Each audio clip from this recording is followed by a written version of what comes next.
आदर्शवाद और शिक्षक, ठीक है। तो इसके अंतर्गत आपने पढ़ा आदर्शवाद शिक्षक। आदर्शवादियों ने अपनी शिक्षा व्यवस्था में शिक्षक को अत्यंत महत्वपूर्ण स्थान प्रदान किया, ठीक है। शिक्षा की छत्रछाया में ही बालक का आध्यात्मिक विकास संभव है। इसके बाद आपको देखना है, ये शिक्षक आपने पढ़ लिया, फिर आपको बालक पढ़ना है, ठीक है। इसको थोड़ा जूम कर दूँ ताकि देखिए आप सभी विद्यार्थियों को, ठीक है। तो यहाँ पे आप सभी विद्यार्थी देख सकते हैं, ठीक है।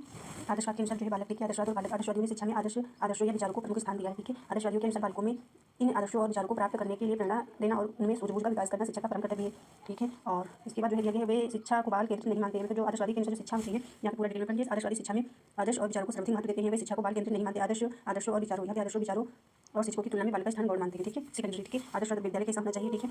आदर्शवादियों ने शिक्षा के लिए विद्यालय को अत्यंत आवश्यक माना है। आदर्शवाद के अनुसार विद्यालय को भी आदर्श होना चाहिए। विद्यालय का वातावरण ऐसा होना चाहिए जो छात्रों के विकास में सहायक हो। विद्यालय ही वह स्थान है जहाँ बालकों को विचारों तर्क करने के लिए उचित पथ प्रदर्शन प्राप्त होता है, ठीक है। जहाँ सामाजिक गुणों का विकास होता है और अध्यात्म जो है सांस्कृतिक और आध्यात्मिक गुणों को ग्रहण करने का अवसर मिलता है। और इसके बाद आपको देखना है आदर्शवाद और अनुशासन, ठीक है। आदर्शवादी शिक्षा में अनुशासन को अधिक महत्व देते हैं, ठीक है। आदर्शवादी प्रभावात्मक अनुशासन के पक्षधर है, ठीक है। तो इसी प्रकार से आपको जो है पढ़ना है, ठीक है। यहाँ पे अनुशासन आपने पढ़ लिया है, डिटेल में आप पढ़ लीजिएगा, ठीक है। ये जो है आदर्शवाद की शिक्षा की देन है, ठीक है। और आदर्शवाद की आलोचना, ये सब आप सभी विद्यार्थी पढ़ लीजिएगा, ठीक है। दार्शनिक चिंतन, ठीक है, ये आप देख लीजिए सभी विद्यार्थी।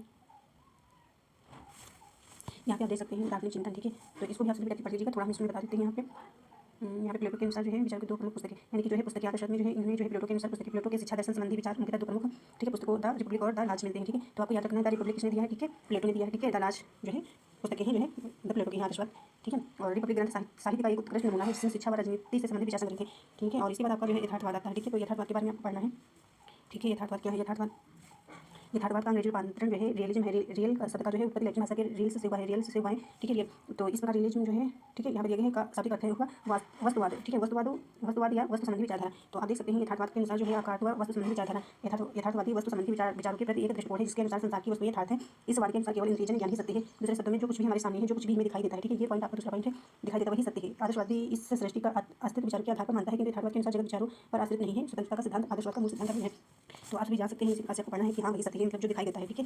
तो जो दिखाई देता है वही सत्य है। इसके बाद आपको देखना है, पढ़ना है इसके अंतर्गत ये पॉइंट आपके दिए गए हैं इंपॉर्टेंट, ठीक है। इसको आप विद्यार्थी पढ़ लीजिएगा सभी विद्यार्थी, ठीक है। तो यहाँ पे देख सकते हैं डिटेल में दिया गया है। और फिर आपका यथार्थवाद की विचारधाराएं हैं, ठीक है। तो विचारधाराएं पढ़ लीजिएगा, ठीक। और परिभाषा देख लीजिए, ठीक है, उल्लेख। तो यहाँ पे परिभाषा आप देख लीजिए कोई, ठीक है, कौन सी आप पढ़ेंगे देखेंगे। यहाँ पे देख लीजिए इस राज के अनुसार यथार्थवादी यह मानता है कि जो कुछ हम प्रत्यक्ष में अनुभव करते हैं उसके पीछे तथा उससे मिलता जुलता वस्तुओं का ज्ञान यथार्थ जगत है, ठीक है। और आप जो है अपने अनुसार जो है पढ़ लीजिएगा, ठीक है। और हमने आपको एक परिभाषा बता दी, ठीक है। इसके बाद बताना है आपको यथार्थवाद की विशेषताएं क्या हैं, सिद्धांत क्या हैं, ठीक है, पुस्तकें क्या हैं। तो सभी विद्यार्थी देख लीजिए विशेषताएं कौन कौन सी हैं। विज्ञान का आधारित विशेषता बालक को जो है नियंत्रित स्वतंत्रता मिलती है। इसको जो डिटेल में पढ़ लीजिएगा, ठीक है। हमको ये जो है आपको 6 दर्शन जो है 6 दर्शन जो है हमको कवर कराने की यथार्थवाद के प्रमुख सिद्धांत। क्योंकि टाइम है नहीं आपके पास, ठीक है, 3 मंथ्स का जो है टाइम है महीने का, क्योंकि फरवरी तो जा ही रहा है, ठीक है। और इसके बाद जो है आपको टाइम कम बचेगा, ठीक है। पूरा सिलेबस भी करवाना चाहिए, कवर हो जाएगी। तो ये आपको पढ़ना है यथार्थवाद के अनुसार जो सिद्धांत, इनको भी आप सभी विद्यार्थियों को पढ़ना है, ठीक है। और इसके बाद जो है आपको पढ़ना है पुस्तकें, ये दी गई हुई हैं, आपको पुस्तकें पढ़ लीजिएगा, ठीक है। फिर यथार्थवाद एवं शिक्षा का उद्देश्य आपको पढ़ना है। इसके बाद आपका आता है यहाँ पे इसी में जो है ज्ञानेंद्रियों का शिक्षण, ठीक है। ये सारी हेडिंग्स आपको पढ़नी है, एक बार देख लीजिएगा। यथार्थवाद एवं शिक्षा की इकाइयाँ, मतलब यथार्थवाद एवं शिक्षा की इकाइयाँ कहिए, ठीक है, या दर्शन कह सकते हैं। यथार्थवाद और शिक्षा दर्शन, तो शिक्षा दर्शन के अंतर्गत आपकी जो है हेडिंग्स आती है। यथार्थवाद एवं पाठ्यक्रम हो गया, शिक्षा विद्या हो गई, ठीक है, अनुशासन हो गया, बालक हो गया, यथार्थवाद, ठीक है, ये सब आती है। यहाँ अलग अलग भी पढ़ सकते हैं, ठीक है। तो यहाँ पे आप देख सकते हैं, आप सभी विद्यार्थियों को ये पढ़ लीजिएगा, ठीक है। यथार्थवाद एवं पाठ्यक्रम, तो ये जो है यथार्थवाद पाठ्यक्रम या यथार्थवाद शिक्षा विद्या और बालक या अनुशासन विद्यालय, ये सब जो आता है जो है यथार्थवाद और शिक्षा की इकाइयाँ कह सकते हैं, दर्शन, ठीक है। इसी प्रकार से यथार्थवाद, प्रकृतिवाद, आदर्शवाद जो भी आपके दर्शन है, ठीक है, पढ़ लीजिएगा, ठीक है। शिक्षक पढ़ लीजिएगा, यथार्थवाद एवं शिक्षक, यथार्थवाद एवं बालक, ठीक है, यथार्थवाद एवं विद्यालय हो गया, ठीक है। फिर यहाँ पे आता है यथार्थवाद एवं अनुशासन, ठीक है, यथार्थवादी शिक्षा की देन हो गई, ठीक है। ये सब आपको पढ़ना है, सब इंपॉर्टेंट है, इसलिए आपको प्रकृतिवाद को आपको पढ़ना है, ठीक है। तो ये 3rd नंबर पे आप आया, आपने पहले पढ़ा, ठीक है, आदर्शवाद, फिर आपने पढ़ा यथार्थवाद, फिर आपने पढ़ा प्रकृतिवाद। ये जो है प्रकृतिवाद, तो प्रकृतिवाद के बारे में प्रकृति को मूल तत्व मानता है, यह अलौकिक और पारलौकिक ना मानकर प्रकृति को ही जो है पूर्ण वास्तविक जो है स्वीकार करता है। प्रकृति ही इस दर्शन के अनुसार जो प्रत्येक वस्तु प्रकृति से ही जन्म लेती है और फिर उसी में जो है विलीन हो जाती है। प्रकृतिवादी जो है इंद्रिय अनुभूति ज्ञान को ही सच्चा मानता है, ठीक है, तथा उसके अनुसार सच्चे ज्ञान की प्राप्ति के लिए मनुष्य को स्वयं निरीक्षण परीक्षण करना चाहिए, ठीक है। इंद्रिय अनुभूति मतलब आप समझ रहे हैं कि हाँ जो है खुद से जो है अनुभव करना, मतलब, ठीक है। तो इसके बारे में भी आप पढ़ लीजिएगा। प्रकृतिवाद के अनुसार जो है यहाँ पे जैसे एक आधुनिक भारतीय शिक्षा शास्त्री रवींद्रनाथ टैगोर रहते हैं, ठीक है। और यहाँ पे देखना है आपको समर्थक, ठीक है, प्रकृतिवादी विचारधारा के समय अरस्तु हैं, कांटे हैं, बेकन है, ठीक है, रूसो है, ठीक है। तो आप सभी विद्यार्थी ने देखा कि जो है इसमें कौन कौन से आपके प्रवर्तक हैं, ठीक है। इसी प्रकार से आपको पढ़ते चलना है और बाकी तो हमने आपको पढ़ा ही दिया है, ठीक है।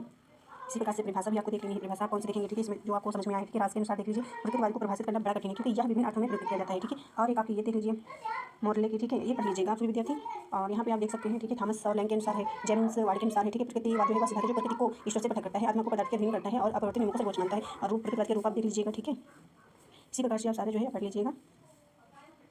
2 से यहाँ पे दिए गए प्रकृतिवाद के सिद्धांत पढ़ लीजिएगा, ठीक है। प्रकृतिवाद की विशेषताएं हैं, प्रकृति के अनुसरण है, बाल केंद्रित शिक्षा प्रबल है, ठीक है। ये सारे पॉइंट्स आपको पढ़ने हैं।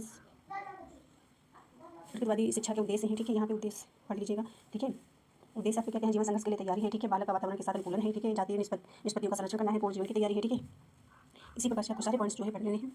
प्रकृतिवादी एवं पाठ्यक्रम हो गया, ठीक है। और ये पाठ्यक्रम यहाँ पे दिए गए हैं, आप देख सकते हैं, ठीक है। स्वास्थ्य संबंधी मानव क्रिया, ठीक है। शरीर विज्ञान, खेलकूद, ठीक है। ये पाठ्यक्रम आते हैं स्वास्थ्य संबंधी के अंतर्गत, ठीक है। प्राकृतिक भौतिक विज्ञान, गणित, भूगोल आ गए, ठीक है। व्यवहार संबंधी गृहशास्त्र, शरीर विज्ञान, बाल विज्ञान, इसी प्रकार से आप संस्कृत संबंधी के अंतर्गत देख सकते हैं, ठीक है। ये सब आप पढ़ लीजिएगा। प्रकृतिवाद और शिक्षक विधियाँ, ठीक है।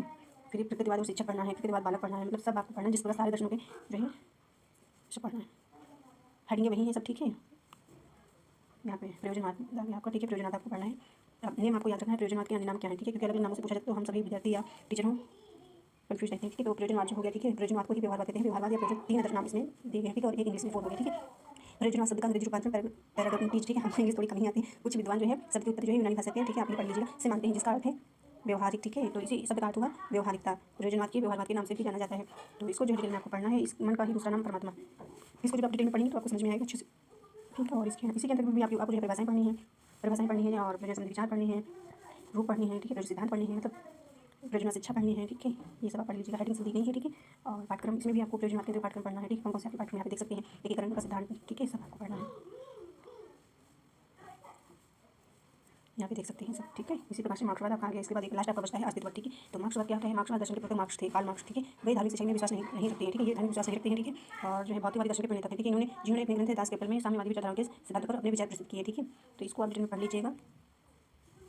इसी प्रकार से जिस प्रकार से आपने पहले पढ़ा, हेडिंग्स वही होंगी, अंतर्गत आपको पढ़ना मार्क्सवाद के अनुसार आपको पढ़ना है, ठीक है। उद्देश्य भी आपको पढ़नी है।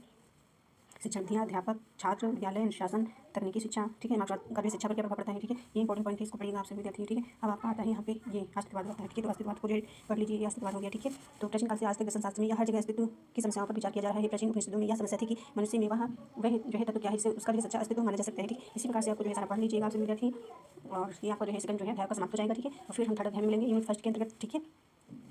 परिभाषा भी देख लीजिएगा, ठीक है। यहाँ पे परिभाषा देख लीजिए। राधाकृष्ण के अनुसार अस्तित्ववादी प्राचीन प्रणाली के लिए एक नया नाम है, ठीक है। और अस्तित्ववाद के सिद्धांत आप पढ़िएगा। फिर इसके बाद आपका आता है पाश्चात्य विचारधाराओं का योगदान, ठीक है। सॉरी, ये तो वही जो आप पढ़ रहे हैं उसी का नेम दिया गया है, ठीक है। तो अस्तित्ववाद की विशेषताएं क्या हैं, तो विशेषताएं भी आप देख सकते हैं, यहाँ पे हेडिंग्स दी गई हुई हैं, ठीक है। सारी हेडिंग्स पढ़िएगा। और अस्तित्ववाद की शिक्षा क्या है, अस्तित्ववाद में जो है, ठीक है। ये सारे पॉइंट्स आप दिए गए यहाँ पे देख लीजिएगा आप सारे, ठीक है। फिर आपका उद्देश्य आता है अस्तित्ववादी एवं शिक्षा के उद्देश्य, किस प्रकार का उद्देश्य था जो है अस्तित्ववाद के अनुसार, ठीक है। ये उद्देश्य के यहाँ पे पॉइंट्स, ठीक है। वास्तविक विकास भी जो है तैयारी, ये पॉइंट्स आपका उसमें भी था, आदर्शवाद में भी था। ये लास्ट है आपका, यहाँ पे आपका पूरा जो है मतलब ये भी आपका कवर होता है, ठीक है। सभी दर्शन आपने पढ़ लिया बस शब्द संख्या, ठीक है। अस्तित्ववाद में पाठ्यक्रम हो गया, अस्तित्ववाद शिक्षा भी हो गई, अस्तित्ववाद और अनुशासन। अब अगली क्लास में मिलेंगे आपको जो है अगले अध्याय में, मतलब यूनिट 1 के जो है थर्ड अध्याय में, ठीक है। तो आप सभी अच्छे से इसको पढ़ लीजिएगा, ठीक है। और अच्छे से पढ़िएगा, मेहनत करिएगा। और क्योंकि खुद ही पढ़ना पड़ता है, रिवीजन भी करना पड़ता है। रिवीजन जब तक आप नहीं करेंगे तब तक कुछ नहीं हो सकता, ठीक है। क्योंकि रिवीजन बहुत जरूरी होता है। हम भी मेहनत करते हैं, पढ़ते हैं, ठीक है। फिर पढ़ाते हैं आपको। ऐसा नहीं कि हमको सब आता है, अभी आप पढ़ा भी रहे हैं फिर भी हमको बहुत कम ही आता है, ठीक है। तो इसी प्रकार से आपको धीरे धीरे पढ़ना है, जिस प्रकार से आप सभी को जानते हैं कि जैसे आपने खाना आज खा लिया है तो कल भी खाना। इसी प्रकार से आपको रोज पढ़ना है। खाना आप ये नहीं कि आप एक साल का पूरा एक साथ खाना खा लीजिएगा और उसके बाद में आपको अगले दिन नहीं खाना पड़ेगा, ठीक है। तो ऐसा नहीं हो सकता है, आपको पढ़ना डेली ही पड़ेगा, ठीक है। तो आज की क्लास में इतना ही, और थैंक यू। आप सभी अच्छे से पढ़ते हैं।